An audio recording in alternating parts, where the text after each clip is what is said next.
The message reached the Galactic Council 3 days later. It was short, clear, calm. It showed the battle exactly as it happened. No edits, no dramatic music, just raw sensor data, voice logs, and final ship records. At the end, one line of text appeared. Human trade fleets will defend themselves. Attacks will be answered. The council chamber fell silent. The Galactic Council was made of many species.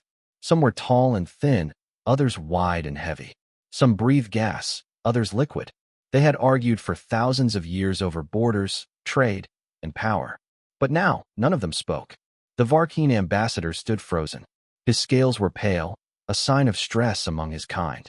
The Varkeen Dominion had told the council the humans were hostile and unstable. They had claimed the attack was justified. The evidence said otherwise.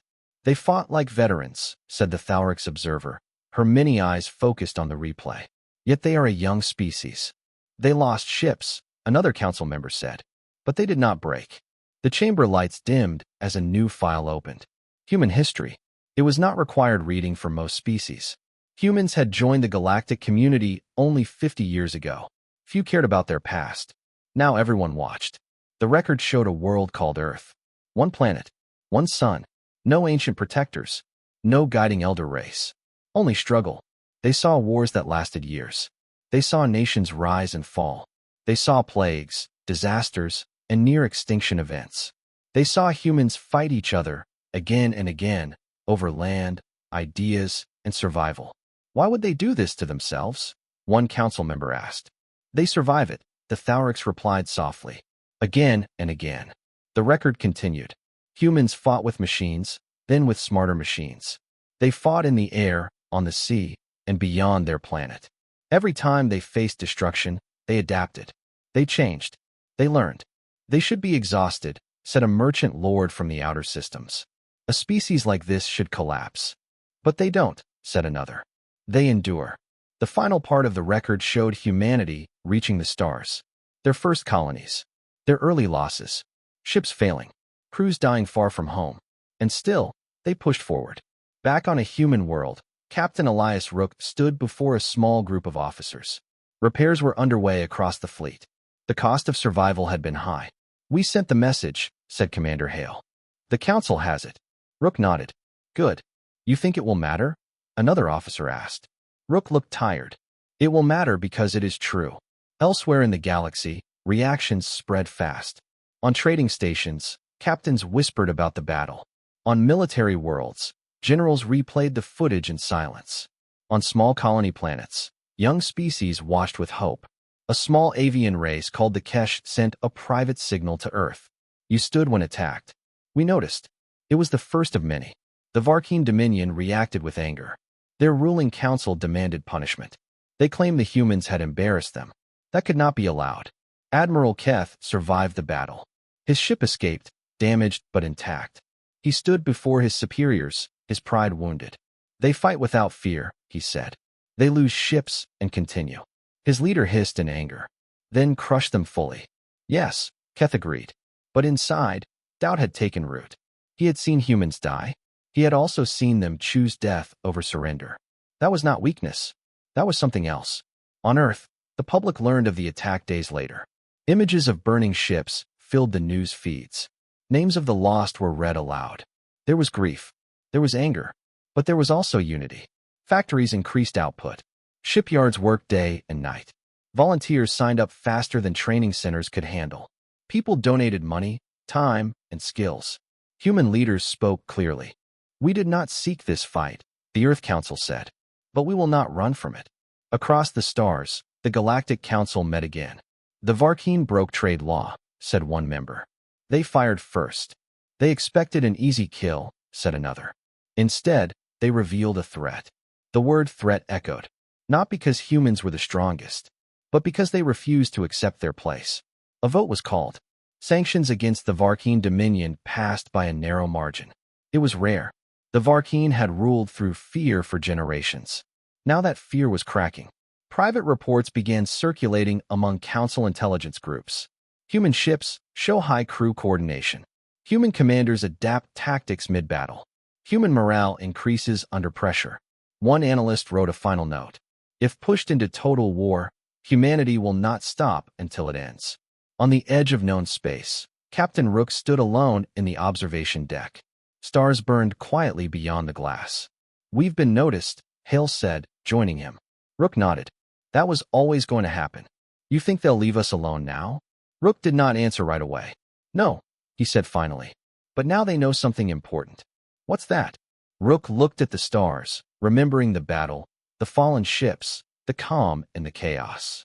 That humans don't need permission to survive. Far across the galaxy, ancient powers began to prepare, because the message had been received, and it could not be ignored. The war did not begin with a single attack. It began with many small ones. Human listening stations went dark. Trade routes were blocked. Remote colonies reported missing ships. No flags were raised, and no formal declaration was sent. But everyone knew. The Alliance had chosen war. The first major strike came at the Kesh border. Varkeen fleets moved fast, burning stations and seizing cargo worlds. The message was clear: this is the cost of siding with humans. When the news reached Earth, silence filled the command halls. "They're punishing our allies," Counselor Vance said. Rook stood at the tactical display. Red symbols spread across the map. "They want us to react blindly," he said. "We won't." Human fleets moved, but not in force. They evacuated civilians first. Supplies were pulled back.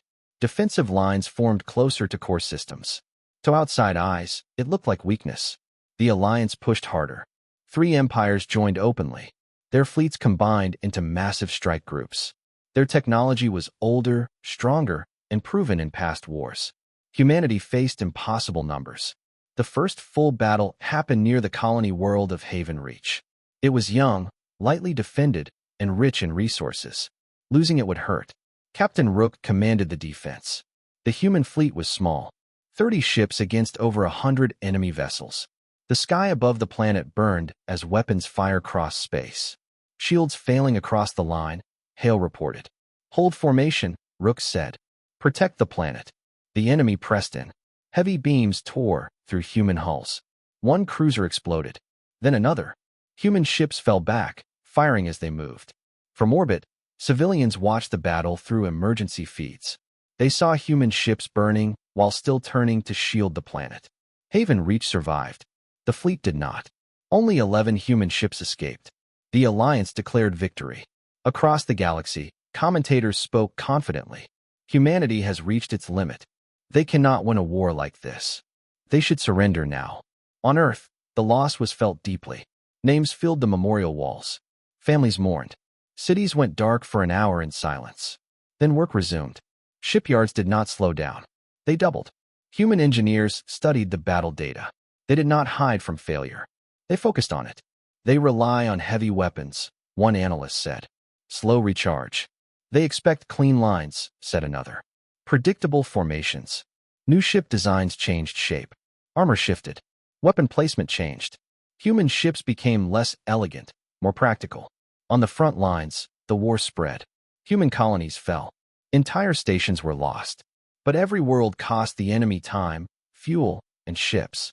Civilians were evacuated under fire. Volunteer defense crews stayed behind to delay the enemy. On one mining moon, a single human frigate held off a destroyer long enough for thousands to escape. When its engines failed, the captain ordered a collision course. The explosion destroyed both ships. The footage spread across the galaxy. "They choose death," said an alien general. Again and again. "They choose purpose," another replied. Admiral Keth led the Central Alliance fleet.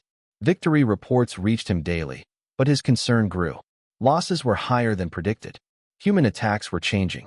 Small strike teams hit supply lines. Communication relays vanished. Fuel depots exploded in silence. The humans never fought fair. "They learned too fast," Keth said.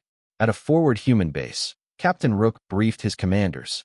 "We cannot match them ship for ship," he said. "So we won't." The plan was risky. Decentralized command. Independent fleets. No single target to crush. "Every captain decides," Rook said. "We trust each other." Some objected. "We could lose control," an officer warned. Rook nodded. "We could. Or we lose everything waiting for orders." The plan was approved. Human fleets scattered like sparks. The enemy advanced, confused. Every system they took became a trap. Mines, ambushes, false retreats. A captured human officer was brought before an alliance commander. "Why don't you surrender?" the alien demanded. "Your worlds are burning." The human looked up, tired but steady.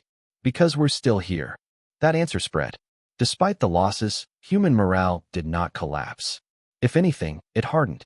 They were no longer fighting for territory. They were fighting for each other. In the Galactic Council chamber, debate turned to fear. "They were supposed to fall by now," one member said. "But they adapt," another replied. "Even as they lose." Reports showed something worse. Former alliance members were pulling back, refusing to commit more ships, claiming supply shortages. "They see the cost," said the Thalric's observer. "And they see the humans endure it." The war dragged on. Years passed. Human space shrank, then stabilized. And slowly, quietly, something changed. Alliance fleets stopped advancing. Human counterattacks grew stronger. The war humanity should have lost was not over. But for the first time, the galaxy began to ask a dangerous question. What if humanity wins? The turning point did not come with a single victory. It came with a realization. The Alliance fleets had stopped advancing, but they had not withdrawn. They waited, holding captured systems, guarding supply lines, expecting humanity to finally break. Humanity did not. Instead, something new appeared on the battlefield. Coordination. Human fleets that once fought alone now moved with quiet purpose. Small groups struck together, vanished, and struck again somewhere else. Attacks came from angles the Alliance did not expect. Admiral Keth studied the reports in growing frustration. "Another supply convoy destroyed," his officer said. "No survivors." "They knew the route," Keth replied. "That route was classified." Keth stared at the star map. Human forces were deep inside Alliance-controlled space. Not large fleets. Not enough to conquer worlds. Enough to bleed them. On the human command world of Atlas Station, Captain Elias Rook stood before a new tactical display. It showed something different now. Blue symbols. Allied symbols. The Kesh had committed defense ships. The Velen provided fuel and repair docks. Other small species shared sensor data, hiding human movements and exposing enemy fleets. "They've chosen," Commander Hale said quietly. "Yes," Rook replied. "They have." The turning point became clear during the Battle of Red Spiral. The Red Spiral was a massive shipyard system controlled by the Varkeen Dominion. It supplied nearly a third of their heavy warships. Losing it would not end the war, but it would change it. Human intelligence knew the risk. The system was heavily defended. Ancient weapons platforms surrounded it.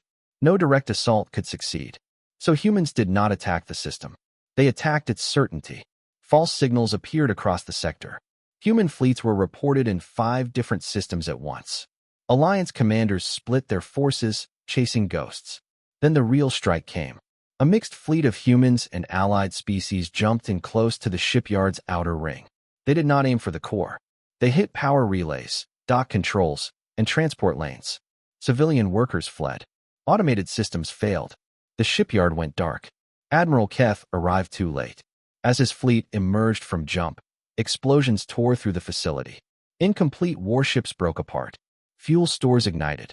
The red spiral burned. Keth watched in silence. "They didn't destroy it," his officer said. "They crippled it." Keth nodded slowly. "They think long-term." For the first time, Alliance commanders began to understand. Humanity was no longer reacting. It was shaping the war.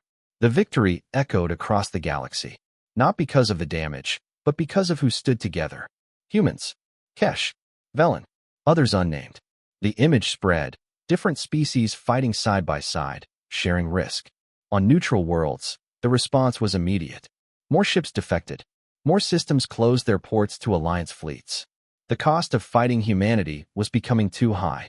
On the front lines, human soldiers noticed the change. Enemy ships hesitated. Retreats came sooner. Prisoners surrendered without resistance. During one battle, a surrounded Alliance cruiser powered down its weapons and opened communication. "We will not fight," the alien captain said. "This war no longer serves us." Rook listened to the message aboard the Resolve, now upgraded and scarred from years of combat. "Stand by for escort," he replied. Hill looked at him. "You trust them?" Rook nodded. "They chose not to fire." "That matters." The Alliance began to fracture openly. One empire withdrew its fleets to defend its home systems. Another demanded peace talks. The Varkeen leadership called them traitors. But they could not stop the collapse. Admiral Keth received new orders. Hold the line. No retreat. He knew what that meant. Sacrifice. The final major battle of the war formed around the Varkeen core defense line. Massive fleets gathered. Ancient weapons powered up. The stars themselves seemed tense. Human forces arrived with allies at their sides.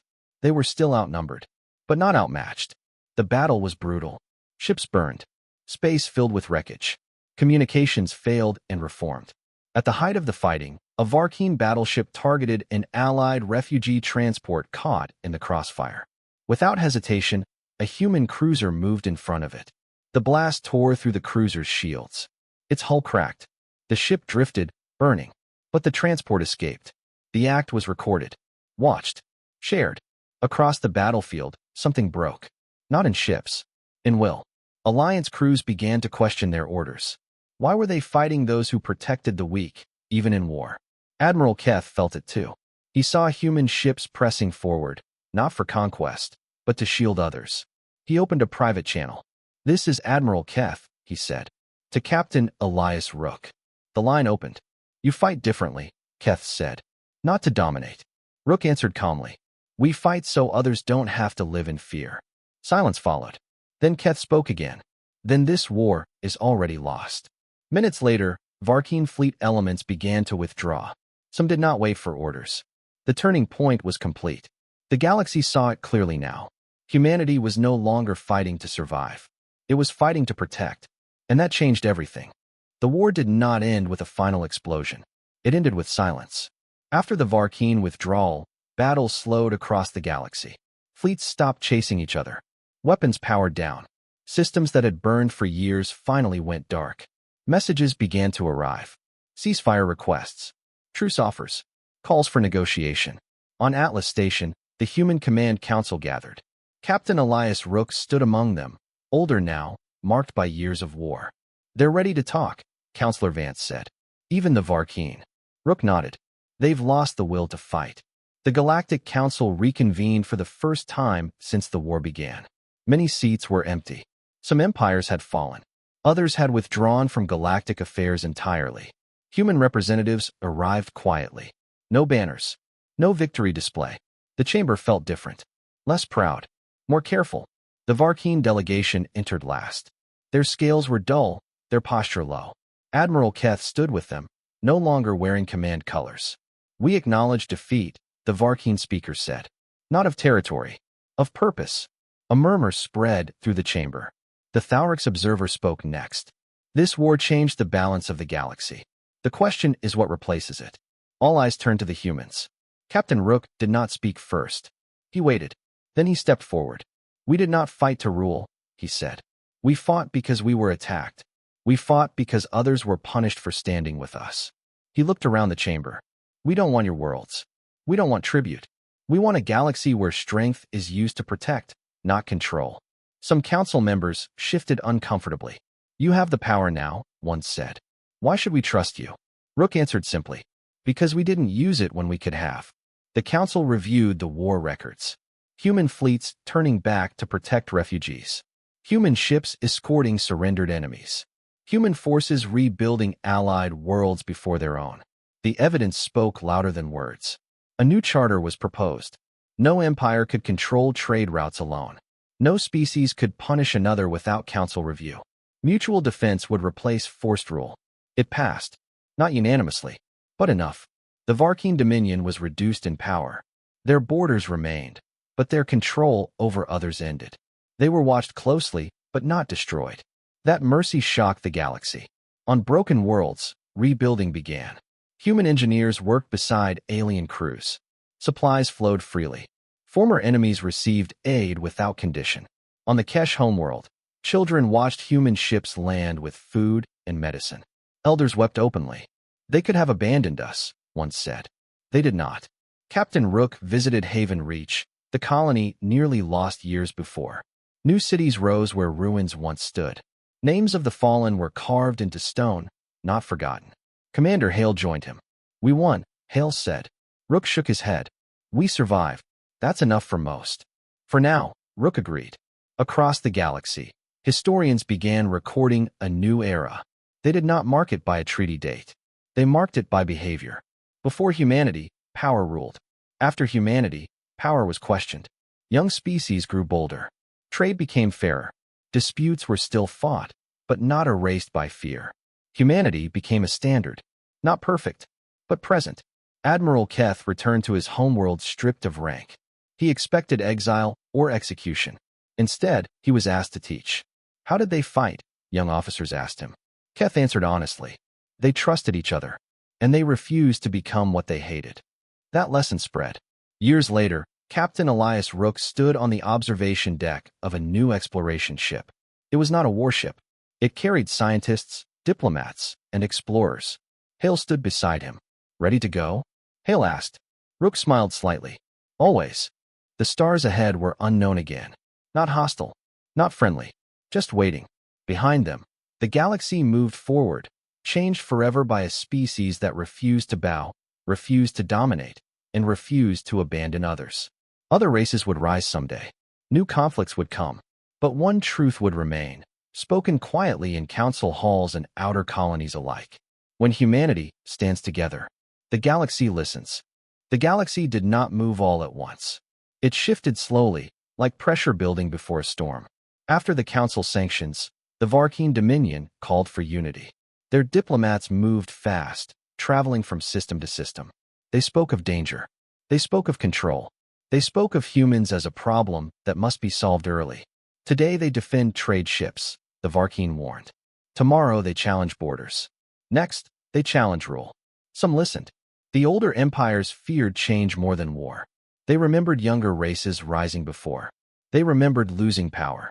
An alliance began to form. Not openly, but quietly. Shared intelligence. Joint war games. Hidden supply routes. Human observers noticed. On Earth, the Strategic Watch Council studied the data. Long tables filled with screens showed ship movement, energy use, and coded messages. They're lining up, said analyst Moreno. Not all of them, but enough. Captain Elias Rook stood near the back of the room. His arm was still in a support brace from the battle. He listened more than he spoke. Who is hesitating? Asked Counselor Vance. Moreno changed the display.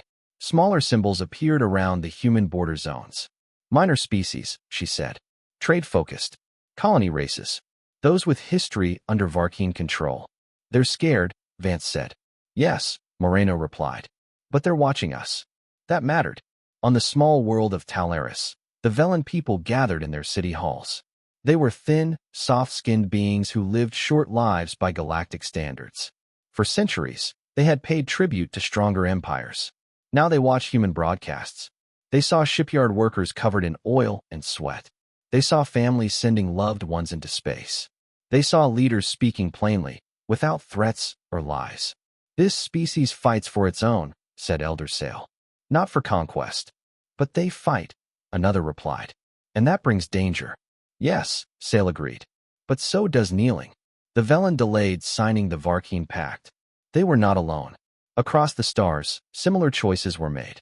Some worlds signed quickly, afraid to stand alone. Others waited. They asked questions. They sent quiet probes into human space. Humans answered every one. They shared trade terms, defensive agreements, open communication channels. No control, human diplomats said. Only cooperation. That word spread. The alliance against humanity was no longer solid. Cracks formed. Admiral Keth watched this with growing concern. He commanded the Varkeen Forward Fleet, now stationed near human space.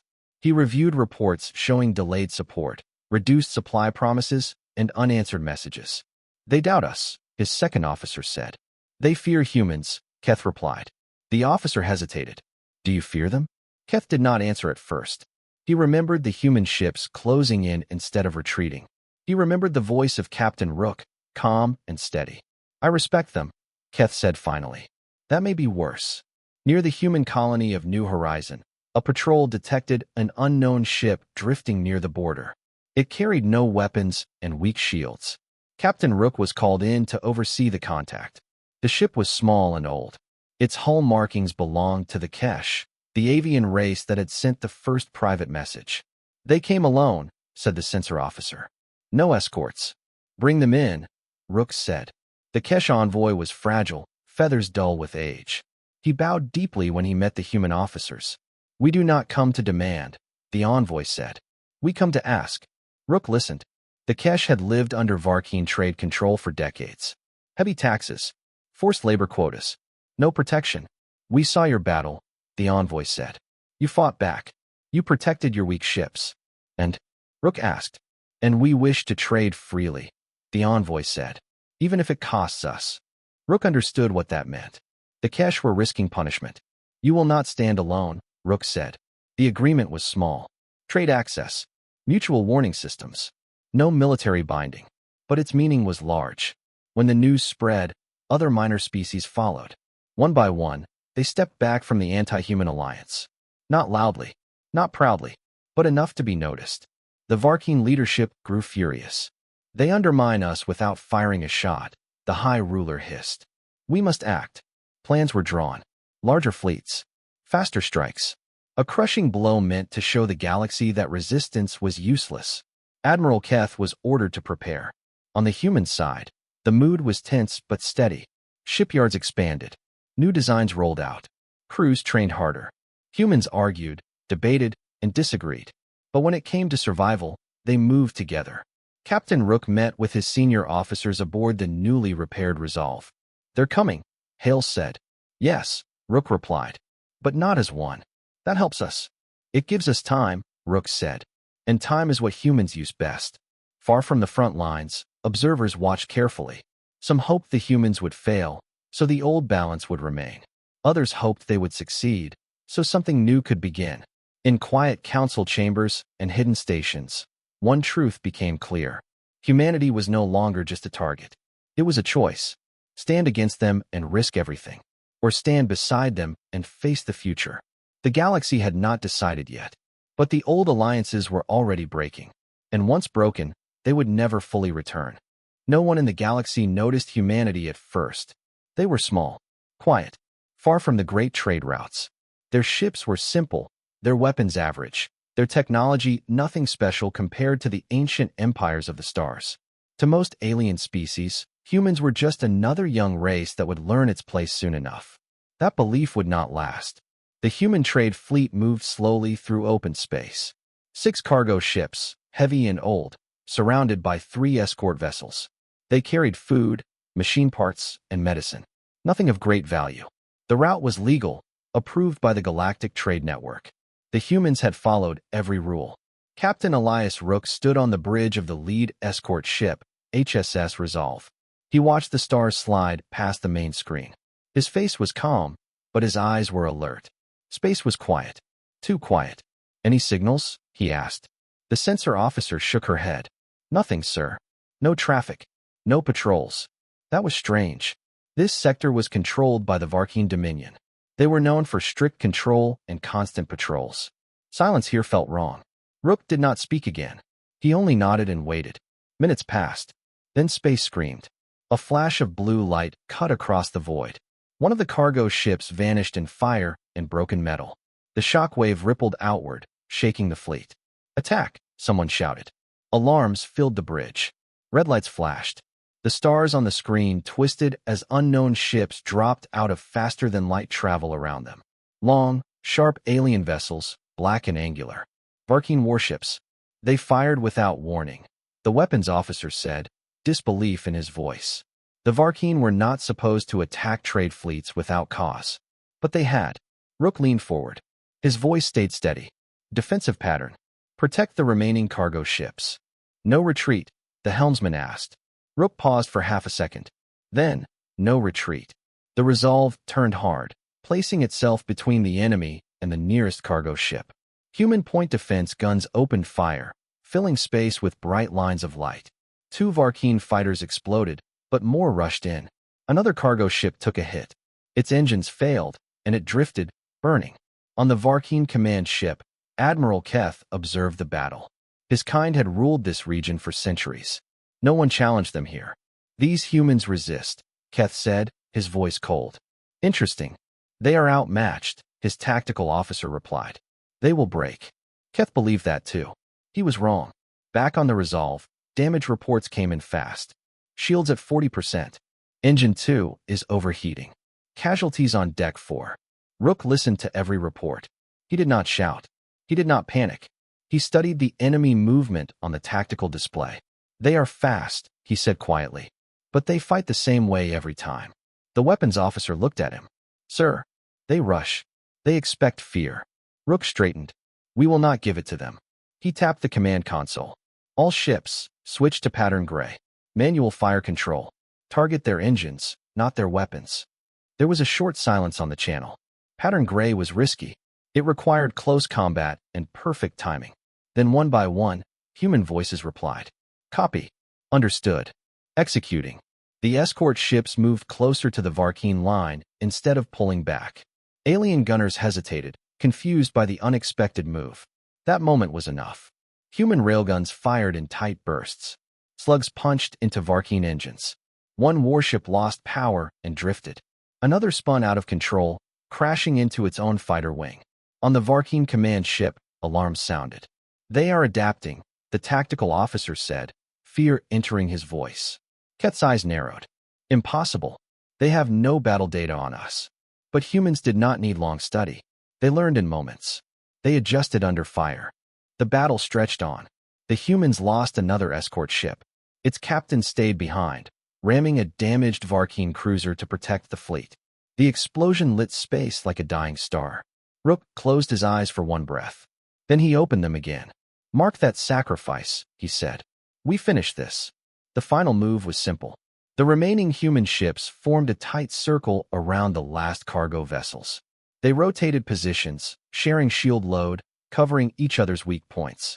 It was not advanced technology. It was trust. The Varkeen pressed harder, but their formation broke. They were used to enemies who fled or surrendered. These humans did neither. When a Varkeen boarding signal came through, Rook answered it himself. This is Captain Elias Rook of the human stellar fleet, he said calmly. You attacked unarmed traitors. Stand down now. The alien commander laughed. You are prey, the Varkeen replied. You exist because we allow it. Rook's voice did not change. Then you should have ended us when you had the chance. The human ships surged forward one last time. Focused fire tore through the Varkeen flagship's main reactor. The great vessel split apart, silent and burning. The remaining Varkeen ships retreated. Not in order. Not with pride. They fled. Silence returned to space. The human fleet was damaged, bleeding, but alive. Rook looked at the wreckage on the screen. Human and alien ships drifted together, broken. Send a distress call, he said. For our people. Then he added, and send a message to the Galactic Council. The comm officer hesitated. What message, sir? Rook watched the stars. Tell them, he said, that humanity does not run when attacked. Far away, hidden sensors recorded the battle. Observers from other species watched in shock. They replayed the data again and again. A weak race had stood its ground. For the first time in a very long time, the galaxy felt something new. Fear.